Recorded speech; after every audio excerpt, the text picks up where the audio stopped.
오늘 우리에게 주시는 하나님의 말씀은 사도행전 2장 32절로 36절까지 말씀만 보겠습니다. 사도행전 2장 32절로 36절, 오늘 우리에게 주시는 하나님의 말씀입니다. 이 예수를 하나님이 살리신지라 우리가 다 이 일의 증인이로다. 하나님이 오른손으로 예수를 높이심에 그가 약속하신 성령을 아버지께 받아서 너희가 보고 듣는 이것을 부어 주셨느니라. 다윗은 하늘에 올라가지 못하였으나 친히 말하여 이르되 주께서 내 주에게 말씀하시기를 내가 내 원수로 내 발등상이 되게 하기까지 너는 내 우편에 앉아 있으라 하셨도다 하였으니, 그런즉 이스라엘 온 집은 확실히 알지니 너희가 십자가에 못 박은 이 예수를 하나님이 주와 그리스도가 되게 하셨느니라 하니라. 아멘. 하나님의 말씀입니다. 마태복음, 마가복음, 누가복음, 요한복음, 네 복음서에 나타난 예수님의 핵심 사상은 하나님 나라입니다. 그리고 서신서들은 성도들이 하나님의 나라를 어떻게 살았는가라는 것을 기록하고 있습니다. 그러니까 성경의 핵심 사상은 하나님 나라라는 거지요. 자, 그렇다면 하나님의 나라라는 거지요. 패러다임의 전환이라는 말이 있습니다. 그러니까 생각을 바꿔라, 생각을 전환해라 라고 하는 말이 패러다임의 전환이라고 하는 말이죠. 그러니까 생각이 바뀌어야 보는 것이 달라지고요, 또 보는 관점이 달라져야 생각도 바뀌게 됩니다. 한 임금이 있었는데 이분이 분홍색을 굉장히 좋아했다고 그러죠. 그래서 왕궁에 있는 모든 것들을 다 분홍색으로 바꿔라. 천장도 벽도 전부 분홍색으로 칠해라 해서 온 왕궁을 분홍색으로 다 칠을 했습니다. 기분이 좋아진 임금이 밖에 나와 정원을 보니 나무도 푸르고 풀도 푸르고, 저건 왜 분홍색이 아니냐? 그래서 신하들이 또 분홍색으로 전부 나무며 풀이며 전부 칠했다고 합니다. 이제 사방을 둘러보아도 분홍색인 것을 보고 기분이 좋아진 왕이 껄껄껄 웃으며 하늘을 탁 봤더니 하늘이 파랗다라는 거죠. 저건 왜 파랗냐? 빨리 분홍색으로 바꿔라. 그래서 지혜로운 신하 한 사람이 임금님에게 분홍색 선글라스를 주었다 그러죠. 그러니까 분홍색 선글라스를 끼니까 전부 분홍색으로 보이는 겁니다. 그러니까 보는 게 달라져야 가치관이, 생각이 바뀐다. 그러니까 생각이 바뀌어야 보는 것이 달라질 수 있다. 이것이 패러다임의 전환이죠. 그러니까 나이가 들어가면서 제일 걱정되는 것이 이대로 굳어지면 어떻게 하지라고 하는 염려입니다. 당연한 것으로 여기고 생각이 굳어지고 말이 굳어지면 어떻게 하지? 그런 사람을 사회에서는 전문 용어로 꼰대라고 그러죠. 꼰대가 되면 어떻게 하지? 그러니까 성경을 볼 때, 제가 지난주에도 말씀드렸습니다만 제게는 코페르니쿠스적 전환이라고 그랬잖아요. 그러니까 패러다임이 확 바뀐 거죠. 그래서 성경을 보실 때, 성경을 읽으실 때 의도적으로 하나님의 나라에 대해 뭐라고 말씀하셨을까? 하나님의 나라를 사는 성도는 어떻게 살아야 할까라는 관점으로 말씀을 앞으로 보려고 하고 전하려고 합니다. 그래서 여러분들도 하나님의 나라 관점으로 볼 수 있고 묵상할 수 있기를 축복합니다. 아멘. 그러면 하나님의 나라가 뭐냐? 하나님의 나라가 뭐냐? 36절입니다. 36절 말씀 함께 읽을까요? 시작. 그런즉 이스라엘 온 집은 확실히 알지니 너희가 십자가에 못 박은 이 예수를 하나님이 주와 그리스도가 되게 하셨느니라. 따라할까요? 예수님이 주요 그리스도이십니다. 그러니까 하나님 나라의 복음이 뭐냐라고 하면 두 가지로 나눌 수 있는데, 하나님은 예수님은 온 우주의 주인이시며 인류의 모든 역사를 주관하시는 주님이십니다. 그리스도이십니다라는 고백 위에서 우리는 예수 그리스도의 십자가와 부활을 통해 변화되었으며 변화된 하나님 나라 사람으로서 우리의 내적인 외적인 삶의 영역에서 교회뿐만 아니라 세상에서 예수님을 주로 그리스도로 섬기는 사람답게 사는 삶의 원리와 원칙을 배우는 사람, 이렇게 정의할 수 있겠습니다. 좀 복잡하지요? 네, 쉽게 이야기하면 하나님이 주권자이십니다. 우리는 변화된 사람입니다. 변화된 사람으로 살아야 됩니다. 그것이 하나님 나라라는 거예요. 하나님 나라 복음이라는 거죠. 여러분, 하나님은 세상을 변화시키기를 원하실까요? 예죠. 대답은 예죠. 하나님은 세상을 변화시키기를 원하십니다. 그래서 우리를 너희는 세상의 빛이요 너희는 세상의 소금이다라고 말씀하십니다. 어둠을 밝히기를 원하시고 썩은 데가 진동하고 부패해가는 이 세상이 다툼과 갈등과 욕심으로 부패한 이 세상을 부패하는 것을 막기를 원하십니다. 그래서 하나님은 우리에게 소금이 되라, 빛이 되라라고 말씀하지 않으시고 너희는 하나님을 주요 그리스도로 모신 너희는, 예수 그리스도 안에서 변화된 너희는 소금이다, 세상의 빛이다. 그러니 빛으로 살아라, 소금으로 살아라 라고 말씀하시는 거죠. 소금으로 사는 방법을 배우는 것, 빛으로 사는 방법을 배우는 것, 이것을 하나님 나라를 산다, 이렇게 정의할 수 있겠습니다. 하나님의 나라를 계속 묵상했을 때 하나님의 나라를 대하는 성도의 태도, 성도의 부류를 굳이 나눠보자면 네 부류로 나눌 수 있지 않을까 싶습니다. 그러니까 마태복음 13장에 하나님 나라에 대한 비유의 말씀이 많이 나오고 있는데 가장 짤막한 비유의 말씀이 13장 44절의 말씀이죠. 같이 읽어볼까요?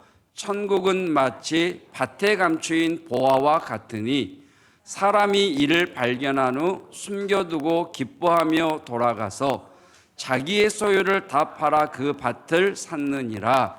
자, 이 말씀을 보면서 이렇게 한번 네 파트로 나눠봤습니다. 천국은 마치 밭에, 앞에 잠깐만요. 네. 자, 잘 한번 보시고, 마치 밭에 감추인 보화와 같으니 사람이 이를 발견한 후 숨겨두고 기뻐하며 돌아가서 자기의 소유를 다 팔아 그 밭을 샀다. 자, 소유를 다 팔아 그 밭을 샀다라고 하는 것을 보면 지금 이 밭을 갈고 있는 사람은 그 밭의 주인이 아니라 밭을 빌어서 농사를 지어 먹고 사는 소장농이라고 그러죠. 소장농이구나라고 하는 것을 알 수가 있죠. 그런데 이 사람이 밭을 갈다가 보화를 발견했다라고 하는 것을 보면 그 전에는 밭에 보화가 있다는 것을 모르고 있었다라는 것을 알 수가 있지.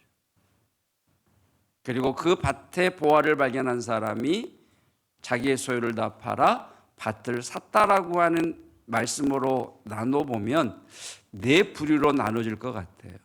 그러니까 오늘 말씀을 통해서 나는 이 네 부류의 사람 중에 어디에 속해 있지라고 하는 것을 한번 점검해 보시고 성경이 우리에게 말씀하시는 그 성숙한 그리스도인의 수준으로 저와 여러분들이 나아갈 수 있기를 축복합니다. 그러니까 첫 번째는 다 팔아서 그 밭을 산 사람이라고 하면 현재 이 사람은 소장농이죠. 그리스도인들 중에도 소장농이 있겠구나. 두 번째는 밭에 감추어진 보화를 발견했다라는 것을 보면 밭에 감추어져 있는 보화를 발견은 했지만 아직 자기의 소유를 팔지 못한 사람이 있겠다라고 나눌 수가 있겠고요. 세 번째는 자기의 소유를 다 팔아 밭을 샀는데 여기에서 또 두 부류로 나누어질 것 같습니다. 하나씩 구체적으로 살펴보도록 하겠습니다. 자, 첫 번째 사람. 이 첫 번째 사람은요, 밭을 빌려서 농사를 짓는 소장농이죠. 여러 가지 그림을 좀 찾아봤는데 이 그림 중에 이런 그림을 한번 여러분에게 보여드리고 싶습니다. 소장농 잘 그렸죠? 제가 그렸습니다. 안 믿으시는데 챗 GPT에게 마태복음에 나오는 예수님의 비유 중 밭에 감추인 보화 비유를 네 커트로 그려줘라고 하니까 네 장면을 쫙 그려주더라고요. 그래서 첫 번째 그림을 그려줬는데 소가 쟁기를 끌고 밭을 갈고 있는 거예요. 소장농 아니잖아요. 소가 있으면. 그래서 예수님 시대에 소장농의 모습을 그려줘라고 하니까 또 그림을 착 바꿔주더라고요. 다시 명령을 내렸어요. 조금 분위기는 스산하게, 땅은 잡초도 좀 나고 돌들도 좀 보이게 그려줘 그랬더니 탁 이렇게 그려내더라고요. 와, 제가 그렸죠? 네. 진즉 나왔으면 주일학교 설교할 때 고생 안 했을 텐데. 여러분, 이 사람을 보십시오. 부리를 서도 없어서 자기의 힘으로 저 척박한 땅을 갈아서 농사를 지어 먹는 사람입니다. 여러분, 이 시대에는요, 자기가 열심히 일을 해서 수확을 거두면 기본적으로 50%를 땅 주인이 가져갔다고 합니다. 그것도 좋은 주인이고요. 조금 질이 안 좋은 지주 같은 경우는 70%, 80%를 떼갔다고 그러죠. 우리말에 입추의 여지가 없다라고 하는 말이 있지 않습니까? 그 말의 유래를 아시죠? 고려말 시대에 이 양반님들이 그냥 사람들의 땅을 다 빼앗아서 설립, 송고추, 송곳 꽂을 만한 내 땅이 없다라는 말에서 나온 거잖아요. 그러니까 그 시대의 사람들은 이른 새벽부터 늦은 저녁까지 쉼 없이 정말 소처럼 무식하게 일을 했지만 그 수확에 잘하면 50%, 그렇지 않으면 20%, 30%밖에 갖지 못하는 이 사람들이 소장농이죠. 여러분, 저는 현대를 살아가는 현대인들이 소작농이라고 생각합니다. 여러분, 얼마나 열심히 우리가 일을 합니까? 그러면 여러분이 열심히 일한 대가만큼 내가 받고 있다라고 생각하십니까? 그런 분이 계시다면 참 감사한 일이지. 여러분, 한 달 동안 열심히 일을 해보지만 세금 떼고 회사에서 떼가고 병원에서 가져가고 여기저기 가져가면 들어온 날 다 나가버리잖아요. 자영업을 하시는 분들도 계십니다만 자영업을 하시는 분들도 동일하죠. 떼인 것도 많고 내가 수고한 것만큼 수확을 거두지 못하는 그런 현대인들의 삶, 저와 여러분들의 삶이 소작농의 삶 아니겠습니까? 그러니까 이 사람들을 성도로 비유해 본다면 이 사람은 아직 이 밭에 보화가 있다는 걸 모르죠. 보화가 있다는 걸 모르고 이른 아침부터 늦은 저녁까지 정말 먹을 것 안 먹고 입을 것 안 입고 아껴가며 전략하며 부지런히 살지만 여전히 어려운 거죠. 그러니까 이 부류에 속한 그리스도인은 교회는 나와요. 교회를 나오는 게 아니라 교회를 나와주는 거예요. 교회를 나와주는데 이 땅 밑에 하나님 나라 보화가 감추었다는 것을 모르니까, 그러니까 이 교회 안에 하나님의 나라의 가치를 모르니까 교회 오는 게 즐거울 리가 없어요. 안 나가면 집안이 화평하지 못하니까, 안 나가면 부모님이 혼내시니까, 교회 안 가면 뭔가 벌을 내리실 것 같아서 벌은 받지 말아야지. 그래서 신앙생활하는 성도의 태도가 아마 이 첫 번째 부류에 속할 것 같습니다. 이 땅 아래에 보화가 감추어져 있다는 걸 알지 못하니 주일 예배 외에 다른 예배에는 관심이 없죠. 왜? 그 속에 감추어진 보화의 가치를 모르니까 갈 필요가 없는 거죠. 나가주는 건데 굳이 한 번 나가주면 되지. 뭐 굳이 새벽에 나가줄 필요가 있고, 수요일 날 나가줄 필요가 어디 있고, 금요일 날 나가줄 필요가 어디 있고, 구역 예배에 나가줄 필요가 어디 있느냐는 거죠. 당연한 것 아니겠습니까? 가치를 모르는데 한 번 주일날 나와주시는 것도 굉장한 거죠. 그러면서 삶을 보면 똑같습니다. 1년 전에도 땅을 열심히 갈았고 지금도 땅을 열심히 갈고 있지만 아무런 변화가 없는 소작농의 삶이죠. 두 번째 그림은 땅을 갈다가 보화를 발견한 거죠.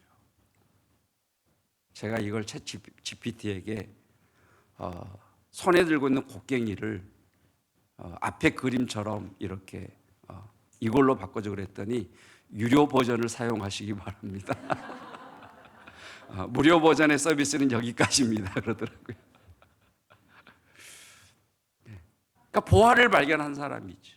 땅 속에 있는. 여러분, 예수님 시대에는 고대 사회에서는 전쟁이 일어나면 집안에 있는 보물을 가지고 피난을 갔다가는 목숨을 잃기가 십상이어서 전쟁이 나면 부자들은 자기 밭을 깊게 파고 그곳에 금은 보화를 숨겨 놓았다고 합니다. 그래서 전쟁이 끝나고 피난을 갔다가 돌아와서 그것을 다시 꺼내어 쓰려고 땅에 묻어뒀는데 피난을 갔다가 돌아오지 못하는 경우가 종종 있었다고 그래요. 그래서 예수님 시대에 소작농으로 있다가 갑자기 하루아침에 보화를 발견해서 부자가 된 사람들이 있었다고 그럽니다. 그러니까 이런 이야기를 가지고 예수님께서 비유의 말씀을 하신 거죠. 자, 밭 속에 뭐가 감추어져 있다는 것을 발견을 했어요. 자, 뭔가 밭 속에 감추어져 있는 것을 발견해서 꺼냈는데 이 사람의 문제는 뭐냐? 이게 가치가 있다는 걸 몰라요. 그래서 발견은 했는데 집에 돌아가서 자기의 전 재산을 팔아 이 밭을 사지 않는 거예요. 뭔가 발견했는데 누군가는 좋은 것이라고 하는데 내가 가치 있다는 걸 내가 모르겠어. 그래서 그래, 너는 가치 있다고 이야기하는지 모르겠지만 나는 가치 있다는 걸 모르겠어. 그래서 나는 내 소유를 팔 생각이 없어. 내 전 재산을 팔아. 가치도 모르는 이것을 살 마음이 없어. 그래서 이 사람은 무언가는 있다는 것은 들었는데, 뭔가 가치가 있다는 것은 들었는데, 내가 그 가치가 있다는 걸 알지 못하니까 여전히 저 뒤에 보이는 자기 움막집에 들어가 사는 거죠. 챗 GPT는요, 내가 얼마나 자세하게 묻느냐에 따라서, 요구하느냐에 따라서 반응이 달라지더라고요. 처음에 이 그림을 딱 띄웠을 때 이 배경에 조금 멀리 떨어진 위치에 움막집을 하나 지어줘. 그러니까 이렇게 그려 나왔더라고요. 움막집에 가 사는 거예요. 왜? 가치를 모르니까.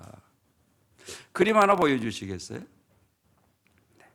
살바토르 문디라고 하는 작품이라고 합니다. 아마 이것이 구세주 예수 뭐 이런 의미를 가지고 있다고 하는데, 예수님이 손가락을 이렇게 하고 계시죠. 그러니까 이 그림을 보면 이 시대 때 삼위일체 이제 이런 그런 모습들인데, 레오나르도 다빈치라고 하는 분이 그린 작품이라고 합니다. 이 작품이 2017년 세계에서 두 번째로 비싼 그림이라고 그래요. 제일 비싼 그림은 모나리자라는 그림이고, 두 번째로 비싼 그림이라고 하는데 2017년에 5,800억에 팔렸다고 합니다. 별로 안 놀라시죠? 까지도 5,800억 정도야. 뭐 집에 가면 있지 뭐. 5,800억.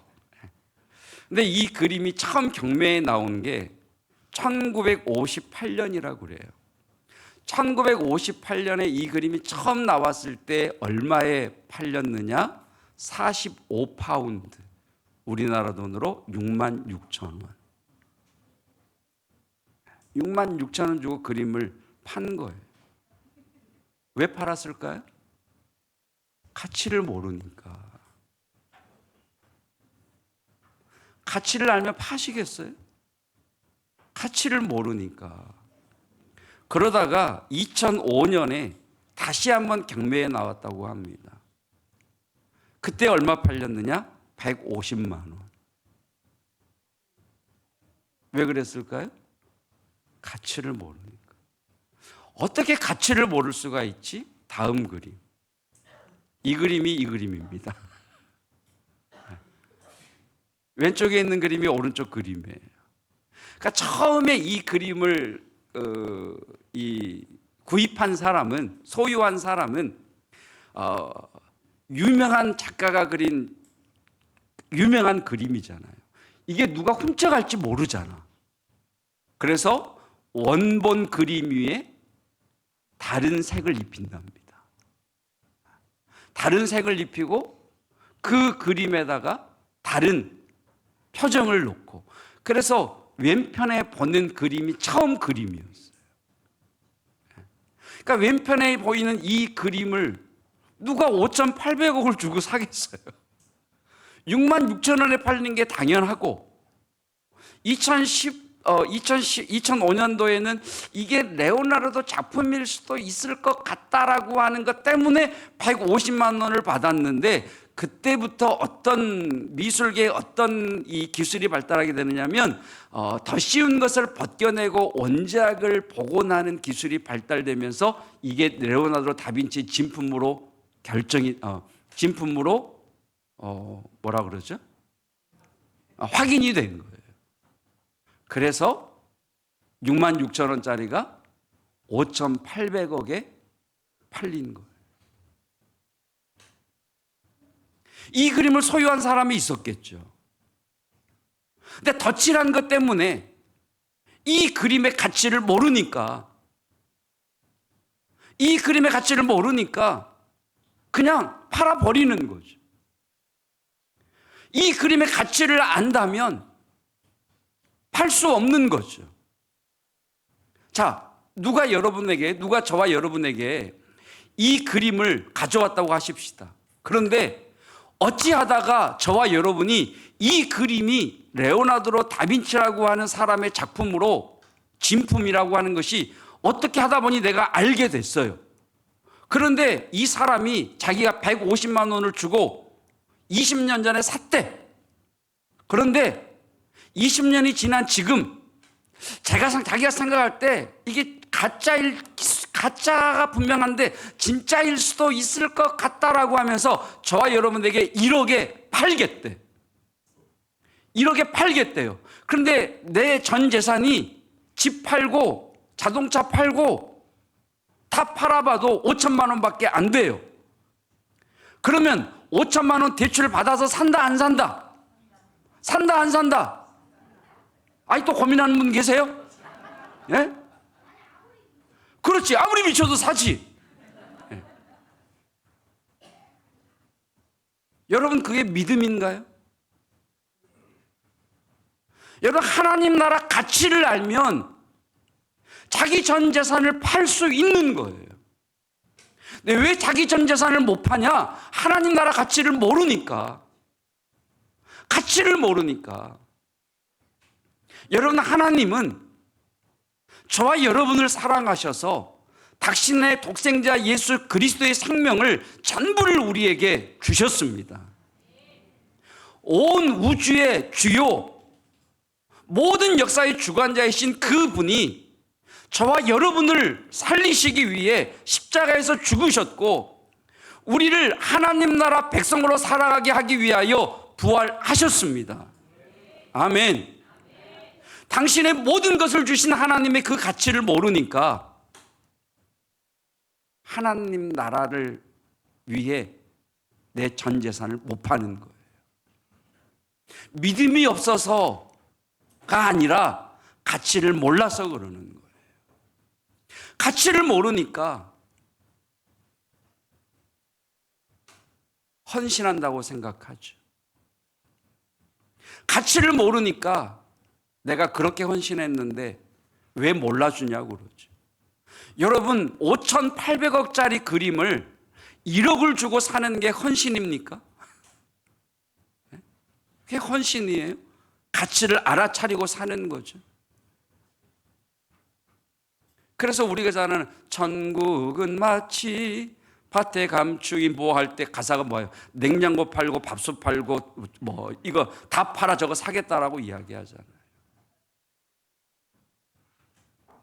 여러분, 하나님 나라의 가치를 아는 사람이 뛰어들 수 있습니다. 그건 헌신이 아니죠. 가치를 아는 자가 취하는 거죠. 자, 세 번째, 네 번째가 제가 생각할 때는 제 모습인 것 같기도 해요. 그래도 10대 후반, 20대에 주님을 위해 살겠습니다라고 제 인생을 목회의 길로 던졌으면 가치는 알아본 거 아니겠어요? 그렇죠? 그렇지 않아요, 여러분? 네. 근데 여기 같아요, 여기 세 번째. 보화를 알아요. 가치도 알아요. 예수님이 나의 주요 그리스도이신 것도 알아요. 하나님의 은혜도 받았어요. 그래서 주님, 내가 주를 위해 살겠습니다. 주님, 하나님이 나를 얼마나 사랑하는지 내가 알겠습니다. 하나님, 주님은 나의 생명이십니다라고 가치는 알아요. 그런데 문제는 뭐냐면 자기가 발견한 이 보화를 쓸 줄을 몰라요. 쓸 줄을 모르니까 깔고 앉아서 뒤에 보면 움막집이 그대로죠. 이 발견한 보화를 집에 가지고 있어봐야, 이 발견한 보화를 금고에 넣어두고 있어봐야 내 삶에 아무런 변화가 없습니다. 가치가 있으니까 금고에 보관을 하죠. 가치가 있으니까 애지중지하죠. 근데 써야 되는데 쓸지를 않으니까 여전히 움막집에 사는 겁니다. 조금 큰 움막집으로 옮겨가는 거고요. 움막집 안에 스마트 TV 들여놓는 거고요. 움막집 안에 인테리어 조금 바꾸는 걸로 이 가치를 오해하는 거예요. 그래서 하나님 나라의 복음의 관점으로 보면 신앙생활은 아주 잘해요. 교회의 생활은 잘해요. 성경도 읽고요. 기도도 하고요. 헌신도 해요. 그런데 교회 안에서만이에요. 밖에 나가면 복음이 능력이 없어요. 밖에 나가면 복음이 내 삶을 바꾸지를 못해요. 복음이 능력이라는데 내 감정, 내 생각 하나 바꾸지를 못해요. 가치가 있다는 건 아는데 쓰질 않으니까. 그래서 우리가 가야 할 하나님 나라 복음의 최종적인 단계는 다음 그림이죠. 이 사람을 보십시오. 자기가 발견한 보화를 쓸 줄 아는 사람이죠. 땅을 사죠. 사람들을 불러 모아서 노동을, 일자리를 창출하죠. 집을 짓게 하죠. 또 사람들을 불러 모아서 농사를 짓게 하죠. 어쩌면 또 무역을 했을 수도 있겠죠. 그러니까 이 사람은 자기가 발견한 하나님 나라 가치를 세상 속에서 어떻게 쓸지를 아는 사람이에요. 쓰는 사람이에요. 이 단계로 저와 여러분이 우리 교회가 갈 수 있기를 축복합니다. 그런데 하나님 나라의 가치를 쓰는 게요, 쉽지 않아요. 그래서 배우셔야 돼요. 쓰는 법을 배워야 되고요. 훈련해야 돼요. 여러분, 하나님 나라 관점으로 이제 11월 1일부터 다니엘 기도회가 시작되면 우리가 또 간증을 듣게 될 텐데, 새롭게 하소서 같은 경우를 보면 간증하는 분들이 있는데, 제가 그것들을 이렇게 보면서 또 준비하면서 저 간증이 개인의 간증이 아니라 교회 공동체 간증이 되면 어떨까?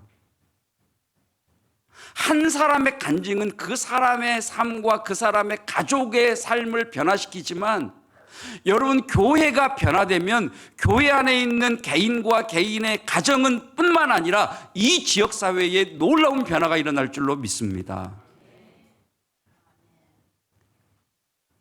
그럼 우리가 배워야죠. 저 사람은 어떻게 해서 저런 변화를 경험하게 됐지? 어떻게 하나님 나라의 가치를 발견해서 저렇게 사는 거지? P31이라고 하는 책이 있어요. 잠언 31장을 기록한 내용인데요. 그분은요, 잠언을 31장을 읽으면서 내가 사업을 하는데 사업을 할 때 이렇게 사업을 해야 되겠다라고 하는 사업의 지침을 잠언에서 발견하는 거예요. 하나님 나라의 가치를 발견하고 이 하나님 나라의 가치 원리로 어떻게 이 세상에서 내가 내 사업을 내 기업을 이끌어 가야지라고 하는 것을 배워서 씀으로 인해서 세계적인 기업을 일으킨 이의 고백이에요. 그러면 우리는 배워야죠. 어떻게 저 사람은 저렇게 힘들고 어려운 상황 속에서도 하나님의 말씀을 붙들고 하나님 나라의 방법으로 저 고난이 복이 되게 했지? 배워야죠.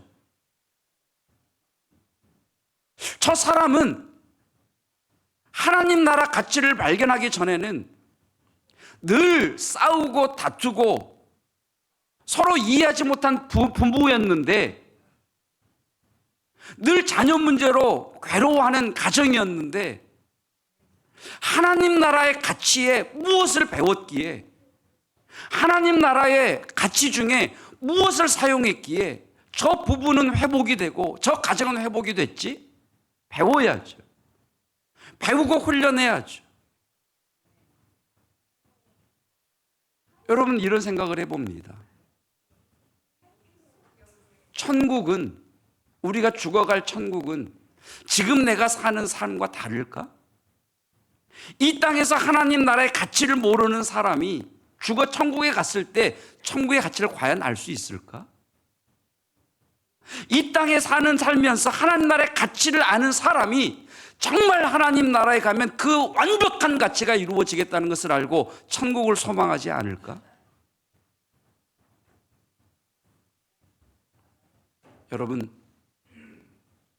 여러분은 1, 2, 3, 4번 중에 어디에 계신 것 같으십니까?